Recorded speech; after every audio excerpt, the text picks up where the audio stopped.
Bonjour, donc, je m'appelle Aïdima Tevon, je viens d'Argentine, vu l'accent que vous entendez. Mais ça fait 9 ans que j'habite en France et j'ai un parcours plutôt scientifique. J'ai fait des études de physique et plus précisément instrumentation micro-nanotechnologie, donc beaucoup de microscopie. Et voilà. Et après, microscopie, balayage et à force atomique plutôt. Et après, dans le cadre d'une reconversion professionnelle, j'ai décidé de reprendre mes études pour aller vers une profession plus dans le relationnel. Et j'ai trouvé le CSI qui m'a permis de rejoindre cette formation QSE, donc qualité, sécurité, environnement, que je réalise à Owens Corning et à Chambéry et en tant qu'alternante. Donc là, je suis à la fin, c'est jusqu'au 15 mai et je vais vous présenter du coup la démarche qu'on a mise en place et dans laquelle j'ai eu la chance de participer, que ça va être du coup le sujet de mon alternance. Et donc, dans ma présentation, je vais vous présenter d'abord l'entreprise, après la démarche mise en place, et enfin, du coup, une conclusion et une petite analyse critique. Donc, je reviens en arrière, désolé. Donc, j'ai nommé mon sujet amélioration du processus de gestion des produits chimiques. Et je vais vous expliquer tout à l'heure pourquoi. Donc, Owens Corning a été fondé par la fusion de deux grandes puissances de la fibre de verre, donc Owens et Corning, en 1938. Et le siège est situé à Toledo, aux États-Unis, et ils sont situés sur 33 pays, avec à peu près 19 000 employés dans le monde. Et ils sont leaders dans 3 marchés industriels, donc les composites, la toiture et l'isolation. Et c'est l'isolation qui a cette couleur rose, du coup, qui a fait qu'ils ont acheté les droits d'auteur de la Panthère rose. Mais aujourd'hui, je vais vous parler du composite, qui est le marché pour lequel on travaille à Chambéry. Donc, le marché du composite, il possède plusieurs produits. Donc, c'est la fibre de verre continue ou coupée, et par voie humide ou sèche. Après, on a des usines aussi de tissage et on peut faire des tissus, des toiles par fibre continue ou aussi non tissées, non woven. Donc, ce type de fibre, il va être utilisé pour plusieurs marchés, donc pour le marché de construction du bâtiment, les éoliennes, tout ce qui est les thermoplastiques, infrastructures, bateaux, et aussi ça peut être mélangé avec le ciment. Donc, Owens Corning Composite dans le monde. Et nous sommes sur... comment je fais pour enlever les images? Attendez, voilà, c'est bon, merci. Et on a 7200 employés sur 27 usines dans le monde, sur 14 pays. Et il y a 6 centres de recherche. Donc, il y a un tout petit laboratoire en Belgique qui dépend directement de Chambéry, mais on le met séparé quand même. Et voilà, on a 40% du personnel qui sont des doctorants, dont Anna Chambéry, et c'est le site où je travaille. Donc, Chambéry International, et l'histoire, donc ça a commencé en 1989.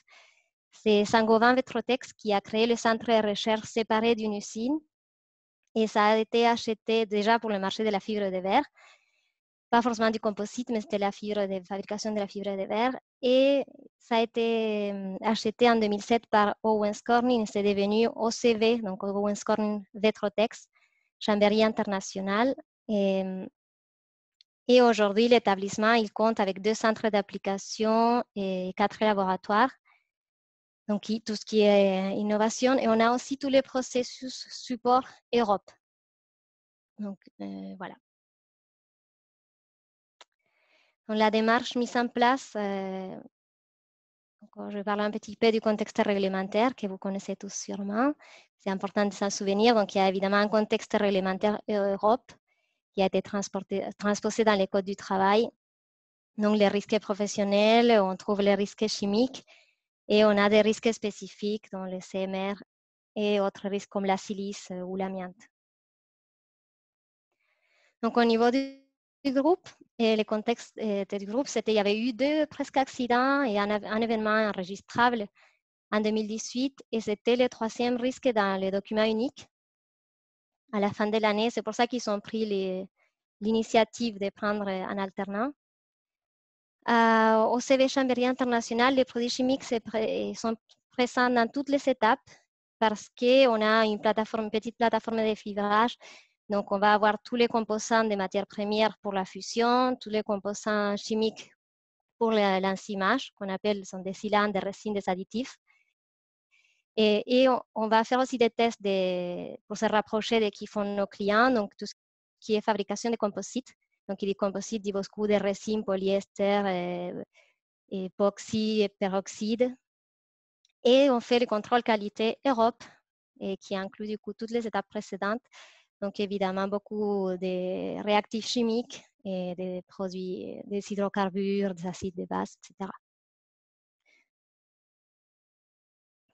Donc, sur le site, nous avons, bon, il y avait beaucoup, mais aujourd'hui, nous avons plus, mais aujourd'hui, on a à peu près 800 produits chimiques et 10 à 30 nouveaux produits par mois. Mais il y a aussi des produits qui partent, heureusement, des résines, par exemple. 33 utilisateurs, 11 équipes différentes, 11 zones de stockage dans 9 bâtiments. Et à mon arrivée, il y avait un système de gestion existant, mais pas toujours respecté, et le logiciel Quarks qui venait d'être acheté. Et j'ai fait aussi un SWOT pour évaluer les forces, faiblesses, opportunités et menaces. Et du coup, dans les forces, j'ai mis aussi le logiciel parce que je trouvais que qui est très puissant, je trouve qu'il est très puissant. Et donc, il y avait un système d'autorisation déjà performant et une culture sécurité très forte dans l'entreprise.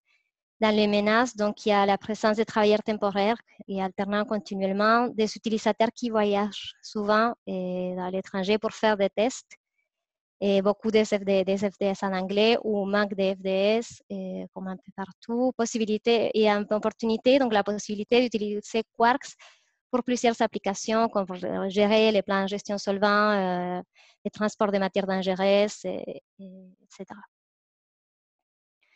Et donc, j'ai choisi de présenter, comme moi, je fais spécifiquement la sécurité, j'ai choisi de faire mon projet et vraiment comme en analysant la gestion des produits chimiques comme un processus pour pouvoir voir le côté qualité. Et donc, j'ai fait un QQ au QCP pour ceux qui ne connaissent pas bon, qui, quoi, où, quand, comment et pourquoi. Donc, un groupe de travail avec un pilote. Évidemment, tous les utilisateurs sont concernés, la médecine du travail, et les CSE et les responsables des services HEC. Le but, améliorer les risques chimiques dans les sites, donc quand, pendant la période de mon alternance ou à la Chambéry internationale. Je résume, voilà. Donc, j'ai fait un diagramme de Gantt pour le projet et donc, la durée de mon alternance. Je ne rentrerai pas dans les détails, c'est pour avoir une idée de ce qui a été fait et je vais vous expliquer tout à l'heure. Donc, comme j'ai dit, au niveau du pilotage du processus, donc il y a eu un comité de pilotage, un groupe de travail. Donc, moi, dans les pilotes, avec évidemment mon responsable de formation. Et j'étais aussi, du coup, la référente souvent avec Quarks et avec le petit laboratoire de Belgique, le SEC, pour lequel on a aussi appliqué la démarche. Et les intégrants, donc le responsable HEC du site, un leader innovation, un responsable de laboratoire, et un membre du CSST qui est aussi utilisateur de produits chimiques, et un utilisateur et chef d'équipe, et le correspondant sécurité et SANTI, qui est Science and Technology, c'est l'équivalent de R&D. Donc, un des 5, chaque centre de recherche a son propre correspondant sécurité et il y a un qui fait partie du coup du groupe de travail. C'est lui de notre site. Donc, il y a aussi des sous-processus. Donc, chaque équipe a un correspondant sécurité risque chimique et qui va avoir un rôle très important et avec eux, je pouvais échanger par rapport à toute la démarche. Un correspondant aussi services généraux, société nettoyage et pour les matières qui arrivent des usines pour l'analyse de qualité. Donc, au niveau du coup, le processus, donc, il y a des données d'entrée, les exigences réglementaires, groupes, et les accidents et la liste des produits avec toutes les caractéristiques. Donc, le processus, c'est la démarche, faire l'inventaire, évaluer les risques, éliminer, substituer, mesurer, surveiller, former, informer. Évidemment, avec des moyens techniques, organisationnels et humains, et en analysant tout le temps les risques et opportunités, et avec un pilotage dessus. Et les données de sortie vont être les procédures, les autorisations d'utilisation, les résultats des mesures au contrôle, les formations et la surveillance médicale. Donc, l'objectif était, comme je l'ai dit tout à l'heure, fournir un cadre pour le management de la gestion des produits chimiques. Et je me suis basée sur les principes généraux de prévention déclinés pour les risques chimiques et l'approche du PDCA. Donc, je fais la rue des Ming avec le plan du Check Act, avec mettant à l'intérieur chacune des étapes. Et j'ai eu du début des objectifs, donc appliquer la démarche à 100% des produits chimiques présents sur le site et mettre en conformité les salles de stockage, aller vers la non-conformité réglementaire, même si c'est très utopique, former 100% des utilisateurs à la manipulation et au stockage des produits chimiques. Donc, j'ai mis en place des indicateurs de suivi qui ont été suivis grâce à Quarks tous les mois et présentés dans les réunions mensuelles de sécurité. Donc, comme le nombre de produits, le nombre de CMR, et chacun des indicateurs suivis était lié aussi à un des objectifs. Donc là, je commence donc la démarche classique dans l'inventaire. Et à mon arrivée, ça avait déjà été introduit sur le logiciel, donc les équipes, et innovation et les laboratoires et les services techniques. Il n'y avait pas encore la société de nettoyage ni les prestataires extérieurs. Et ils avaient été définis, les paramètres dans les FDS et tout, ils avaient été introduits. Il fallait quand même vérifier tous les produits et s'assurer qu'ils soient présents dans les sites et dans chaque équipe. Et après, pour l'évaluation des risques, bon, comme vous connaissez, c'est la méthodologie de l'INRS, la N2-2233, dans laquelle on va évaluer le niveau de danger du produit, les risques potentiels, l'utilisation du produit, et on va évaluer après les risques résiduels d'inhalation et cutanée. Et ça a été convenu que chaque correspondant sécurité ou utilisateur doit remplir les paramètres d'utilisation pour l'évaluation des risques. Donc, évidemment, j'ai dû faire des réunions. Donc, Quarks avait déjà fait une petite formation, mais il faut à chaque fois leur expliquer l'objectif, surtout quand un produit n'est pas classé, que c'est important quand même de faire l'évaluation des risques et comment remplir tous ces paramètres. Donc, une fois que tout ça avait été mis en place, ça a pris quand même quelques mois. Et j'ai pu du coup faire sortir des résultats.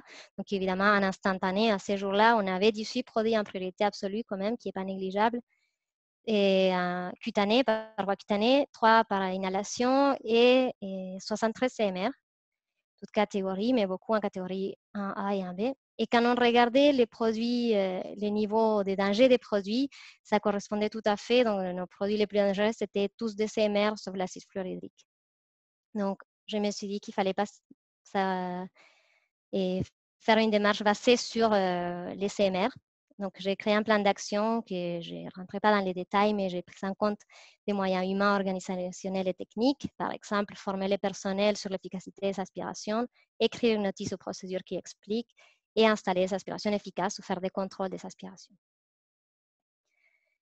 Et donc, je suis partie du coup, je me suis basée sur la caisse d'assurance maladie et l'INRS pour poser des questions à chaque équipe pour évaluer si les CMR qu'ils utilisaient, c'était vraiment nécessaire, s'il n'y avait pas moyen de les remplacer ou les substituer, en plus que c'est une obligation légale. Et j'ai mis en place du coup l'indicateur de suivi des CMR et on a pu au total du coup éliminer ou substituer 37 produits. Et donc, on voit qu'il y a eu une grande diminution de nombre de produits. Après ça aussi, évidemment, parce qu'il y a les résines qui arrivent à chaque mois. Donc, sur les produits restants, il y a 42% qui appartiennent au laboratoire d'analyse. Donc, c'est des étalons, des produits que c'est très difficile à éliminer. Mais il y a 2 qui vont bientôt être substitués quand même. Et 48%, c'est des résines à base de styrène, qui est la base de notre métier. Donc, très difficile à éliminer aussi. Et il y a eu beaucoup de mesures aussi au niveau protection des salariés. Donc, les équipes ont ajouté par exemple des tables aspirantes et ils ont remplacé aussi une tamiseuse vibrante par le tamis et ils l'ont mis dans une sorbonne au lieu d'avoir un boa. Et il y a eu des améliorations par rapport à l'acide fluorhydrique au niveau sécurisation des zones et aussi on a diminué le nombre d'utilisateurs à 2 utilisateurs fixes. Des améliorations aussi sur le rangement et la signalisation en général et surtout dans tout ce qui était, pas les laboratoires, mais les services techniques et la société de nettoyage qui sont vraiment, on a vraiment ajouté des bacs de rétention ou des armoires ventilées ou au moins ventilées si possible ou au moins aérées. Et on a éliminé tous les produits avec des vieilles étiquettes. On a vraiment tout rentré dans Quarks et on a pu vraiment faire l'évaluation des risques. D'ailleurs, on a éliminé 3 produits CMR avec les services techniques, donc, et catégorie 1A et 1B. On a aussi mis des kits de déversement dans toutes les salles avec j'ai créé une procédure et un kit type avec les équipements nécessaires pour chaque laboratoire parce que ce n'est pas tout à fait les mêmes produits qu'on utilise, donc les types de masques et cartouches qu'on va mettre ou les gants ne sont pas les mêmes, par exemple, même si on essaye d'être assez large. Voilà. Et j'ai pu du coup aussi organiser une formation en me basant sur des questions que j'ai posées aux utilisateurs au début pour savoir quels étaient leurs besoins. Et j'ai créé 4 modules, donc un sur la manipulation et l'utilisation des CMR, parce que vu qu'on avait soulevé le sujet, tout le monde avait des doutes, surtout avec la classification, la différence entre STOT et CMR, comme c'est les mêmes pictogrammes de danger, par exemple. Ce n'était pas très clair pour tout le monde. Et sur l'utilisation des éléments de protection collective et individuelle, aussi des procédés ouverts, fermés, parce que Quarks demande ça et ce n'est pas toujours très évident. Sur le dépotage et compatibilité des contenants. Et aussi, j'ai fait un module spécifique sur l'acide fluorhydrique et pour les laboratoires d'analyse qui l'utilisent.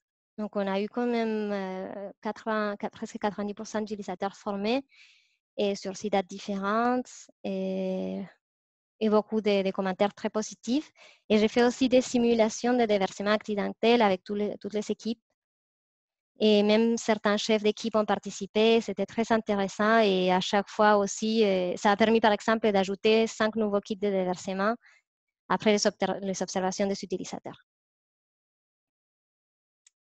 Donc, j'ai mis en place aussi une démarche de mesure d'exposition. Donc, on a réalisé les stratégies de mesure. Les mesures ont été réalisées le début mars. Donc, l'analyse, normalement, est en cours. Là, je crois qu'il est arrêté à cause du COVID. Je ne pense pas qu'ils soient en train d'analyser. Mais bon, la démarche est partie, validée par les médecins du travail et les CSE. Et grâce à Quarks aussi, on a ajouté l'exposition aux produits CMR avec le logiciel. Donc, j'ai expliqué, j'ai formé tout le monde, tous les utilisateurs pour qu'ils fassent les expositions aux produits CMR une fois par mois. Ceux qui se sentent très motivés, ils peuvent le faire à chaque utilisation, mais comme je sais que c'est contraignant, je me suis dit au moins une fois par mois. Et dans les remarques, il s'ajoute du coup que ça a été fait en plusieurs fois, par exemple. Donc, Xavier m'a dit que bientôt on aura un nouvel onglet avec l'option du coup dans la quantité de fois que ça a été fait. Donc, c'est bien. Et dans la partie surveiller, améliorer les systèmes, c'est là qu'on a eu le plus gros avancement par rapport à une démarche classique. Donc, c'est quelque chose qui existait déjà à Wenscorn. Il y avait en place des autorisations d'utilisation d'un produit chimique qui était fait par papier. Donc, il y avait certaines équipes qui suivaient vraiment ça avec chaque produit, mais pas tous, évidemment, et bon, surtout pas les services généraux, par exemple, parce que c'est très complexe et lourd. Donc, grâce à Quarks, on a pu ajouter ce système de validation, d'autorisation d'utilisation dans les logiciels. Donc, ça correspond à quoi? Il y a des niveaux qui sont liés à la dangerosité des produits chimiques. Donc, un produit qui est non classé, il va être validé. Un produit qui est ACD, danger physique, il va demander la validation du leader, du chef d'équipe et du HSC, ou un produit qui a une FDS en anglais, par exemple. Un produit avec des mentions danger pour l'environnement, il va passer aussi par les HSC, mais avec un avis environnemental. Et un produit qui est dangereux pour la santé, il va passer par les chefs d'équipe, et par le médecin du travail, par l'HEC. Et on a ajouté aussi une option qui s'appelle expert chimiste. Donc, c'est un groupe d'experts chimistes qui se trouve chez nous. Et cela nous permet de discuter du coup entre les HEC, médecins du travail et les experts chimistes pour éviter et faire appel à l'étape suivante qui est les HEC Europe, même s'il fait partie aussi des workflows de validation, il est au courant de toutes les validations. Et après, on a ajouté une quatrième étape, donc c'est quand il y a un nouveau utilisateur pour un produit qui existait déjà. C'est-à-dire que c'était important. Bon, de toute façon, il fait la visite avec le médecin du travail, mais on voulait que le médecin valide aussi spécifiquement pour chaque produit si l'utilisateur il est apte. Et le HEC, les responsables HEC, évidemment. Donc ça, pour que ce soit plus parlant. Donc, par exemple, un produit, là, dans ce cas-là, il y a plusieurs équipes qui utilisent. Donc, ils vont cliquer pour envoyer la demande. Et donc, on a un statut qui nous dit si c'est accepté, en attente ou non envoyé. Et si on clique dans les plus, on a tous les commentaires du coup par rapport à un produit. Là, c'est un produit qui est niveau 3 santé. Donc, il y a le médecin du travail, les experts chimistes et les responsables HEC qui vont faire des commentaires. Une fois que tout ça est rempli, on peut exporter une fiche d'approbation et on a ajouté l'obligation d'imprimer cette fiche et de l'avoir à côté de la FDS pour tous les produits niveau 3 et santé.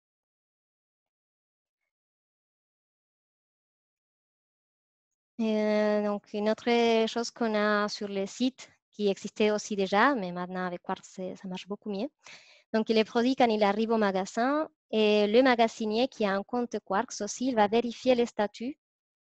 Si le statut il est validé, il va contacter l'utilisateur, il va le poser dans le bac de réception des produits chimiques. Si le statut il est en attente ou non envoyé, il les met en prison.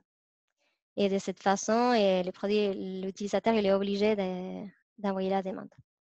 Et en plus, bon, je ne l'ai pas dit, mais pour faire, vous connaissez tous Quarks. Et donc, évidemment, la FDS, elle est obligatoire pour la validation parce que c'est avec la FDS qu'on va avoir tous les données pour évaluer cette validation, ces produits. Donc, avec le temps, on a aussi ajouté plusieurs types de demandes de validation. Donc, il y a l'option nouveau produit, mais il y a aussi produits existants, changement de danger, changement de fournisseur, nouvelle FDS, ou par exemple, simplement un renouvellement d'une approbation en fin de validité. Donc, il ne va pas faire le même niveau pour alléger un peu le système. Et nous avons aussi ajouté avec le logiciel, OwenScoring possède une liste de substances interdites et avec des statuts. Donc, banned, c'est vraiment interdit. Highly restricted, ça veut dire qu'il faut absolument faire une évaluation des risques. Ou ça peut être, par exemple, une substance qui doit être utilisée uniquement en laboratoire ou en dessous d'une certaine quantité. Et dans ces cas-là, par exemple, le styrène, il est dans cette liste. Et au début, j'avais regardé substance par substance et c'est très compliqué parce que c'est par numéro CAS, donc il faut regarder dans chaque produit. Et Quartz, ils ont eu l'énorme amabilité d'ajouter cette liste sur notre plateforme. Et aujourd'hui, en cliquant sur la substance, on a accès, et on peut savoir si la substance elle est dans la liste des substances interdites et quel statut est dans quel. Nous avons aussi ajouté des substances interdites aux salariés temporaires qui est exigé par les codes du travail. Donc, pareil, de la même façon, on peut savoir de la blacklist, liste préoccupante pour les employés temporaires. Et comme ça, on sait qu'elle ne peut pas être utilisée par les alternants ou intérimaires. Et j'ai créé aussi une liste personnalisée des substances prioritaires de notre DCE, donc la directive cadre sur l'ordre, parce qu'on est comme on est ICPE, on est surveillé sur 11 substances et ça nous permet de savoir en amont si on a des produits qu'on utilise qui pourraient aller dans les égouts accidentellement ou pas. Voilà. Autres options exploitées par Quarks donc, sont les plans de gestion des solvants. Et on n'a pas encore fait cette année, mais on a pu du coup ajouter l'option solvant oui ou non et en quel pourcentage. Les scénarios d'exposition, donc pareil, on peut même avoir l'option de traçabilité parce qu'on peut dire si on a les scénarios oui, non, si on est conforme, et dans les commentaires ajouter par rapport à quelle procédure. Et l'export de transport de matières dangereuses ou ADR. Donc, on a ajouté aussi la possibilité de rentrer du stock. Comme c'est chaque utilisateur qui rentre le stock sur Quarks. Si le produit n'est pas validé, ils ne peuvent pas le faire. Donc, c'est comme ça. Et même s'ils arrivent avec le produit d'ailleurs, ils ne peuvent pas rentrer le stock. Et comme il y a l'obligation de la présence d'étiquette Quarks, si un produit n'est pas étiqueté, grâce à que tous les personnels est très bien et très sensibilisés, ils vont faire la remarque, attention, ce produit n'a pas l'étiquette Quarks. Et du coup, on va tout de suite faire remonter. Et on a créé des FDS simplifiés, surtout pour les produits avec des FDS en anglais et aussi pour quand on a beaucoup de produits avec les mêmes caractéristiques, c'est très utile aussi. Donc, mensuellement, du coup, je suivais les indicateurs que j'avais mis du début. Et j'ai fait un planning d'audit aussi interne et une équipe a été auditée chaque mois pour pouvoir évaluer si la démarche avait été bien mise en place, si le logiciel était bien compris et chaque produit était bien étiqueté, par exemple. Donc là, il y a une énorme amélioration pour conclure du coup dans la gestion des produits chimiques sur les centres de recherche. 90% du personnel a été formé et sensibilisé. 100% des services utilisent Quarks pour la gestion de leurs produits chimiques aujourd'hui. Et chaque équipe est responsable des produits qu'elle introduit sur le site. Et tous les emplacements de stockage ont été mis en conformité ou c'est en cours. Et l'utilisation du logiciel a vraiment permis d'alléger notre système, même si les processus sont très complexes. Par exemple, le workflow de validation, la prison et la liste interdite de substances. Donc, merci beaucoup.